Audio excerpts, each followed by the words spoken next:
Okay, guys, so I just got off the phone with a local farmer here, and I have some interesting updates for everyone. He is an organic farmer. I'm not going to share his name. Apparently, the New York Times went after him and exposed him as a source, even though he requested to stay off the record. So, the New York Times has been very naughty.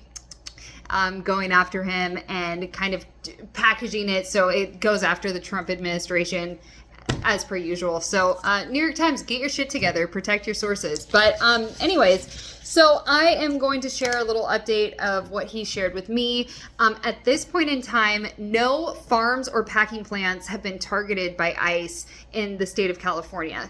Now, the last time we had a functioning worker permit system was in the Reagan era in 1986. So this was a functioning system where people could apply for temporary work and come in and do what they had to do and not have any issues. So that entire structure has kind of collapsed, which is a big issue. We need to figure out how to get these temporary work permits in a system that works and functions. Now, 70% of labor on farms are migrant and seasonal workers. So the entire ag industry would collapse if ICE and the Trump admin were to target this industry. So migrants as well as farmers support ICE getting the criminals off of our streets is what I heard from him.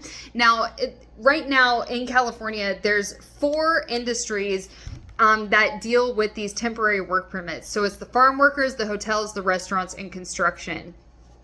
So these industries have high levels of migrant temporary work permits, and we're going to see a really big disruption if ICE starts going after those areas.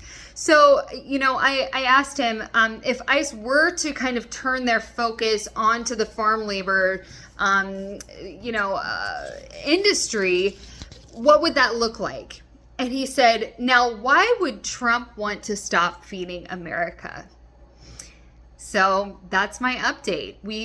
This industry, 70% of the workers are on temporary work permits and migrants, 70%. So, if we were to see a kind of focus in this industry, it could be very detrimental and actually impact being able to feed our country. So that's my update. Thank you guys so much.